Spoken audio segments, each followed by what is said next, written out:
20 വാഹന നിർമ്മാതാക്കളിൽ നിന്ന് സൗദി അറേബ്യയിലേക്ക് വാഹനങ്ങൾ ഇറക്കുമതി ചെയ്യുന്നത് നിരോധിച്ചു.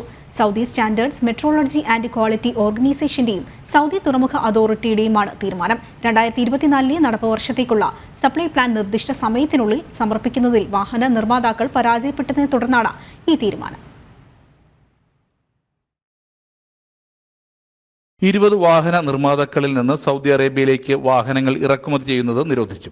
Saudi standard metrology and quality ഓർഗനൈസേഷന്റെയും സൗദി തുറമുഖ അതോറിറ്റിയുടെയുമാണ് തീരുമാനം. 2024 നടപ്പ് വർഷത്തേക്കുള്ള സപ്ലൈ പ്ലാൻ നിർദ്ദിഷ്ട സമയത്തിനുള്ളിൽ സമർപ്പിക്കുന്നതിൽ വാഹന നിർമ്മാതാക്കൾ പരാജയപ്പെട്ടതിനെ തുടർന്നാണ് ഈ തീരുമാനം. ഈ വാഹന നിർമ്മാതാക്കളിൽ നിന്ന് 3.5 ടണ്ണിൽ കൂടാത്ത പുതിയ ലൈറ്റ് വാഹനങ്ങൾ ഇറക്കുമതി ചെയ്യുന്നതിൽ നിന്ന് സൗദി ഓട്ടോമൊബൈൽ ഏജന്റുമാരെ താൽക്കാലികമായി ഈ വർഷം വിലക്കും. ഈ വാഹന നിർമ്മാതാക്കളുടെ പട്ടിക ഏകീകൃത ഇലക്ട്രോണിക് പോർട്ടലിൽ പ്രസിദ്ധീകരിക്കും. 21 വാഹന നിർമ്മാണ കമ്പനികൾ നിശ്ചിത സമയപരിധിക്കുള്ളിൽ വിതരണ പദ്ധതി സമർപ്പിക്കുന്നതിൽ പരാജയപ്പെട്ടതായി standard metrology and quality organisation കഴിഞ്ഞ വർഷം പ്രഖ്യാപിച്ചിരുന്നു. വാഹനങ്ങൾക്കും ടയറുകൾക്കുമായി ഡാറ്റ രജിസ്റ്റർ ചെയ്യുന്നതിനും ഊർജ്ജ കാര്യക്ഷമത കാർഡുകൾ നൽകുന്നതിനുമുള്ള നടപടിക്രമങ്ങൾ നിർദ്ദിഷ്ട സമയപരിധിക്കുള്ളിൽ ഈ നിർമ്മാതാക്കൾ പൂർത്തീകരിച്ചിരുന്നില്ല. വിതരണത്തിനുള്ള അംഗീകാരം നൽകുന്നതിന് മുമ്പ് സ്റ്റാൻഡേർഡ് മെട്രോളജി ക്വാളിറ്റി ഓർഗനൈസേഷൻ വിതരണ പദ്ധതി പഠിക്കും.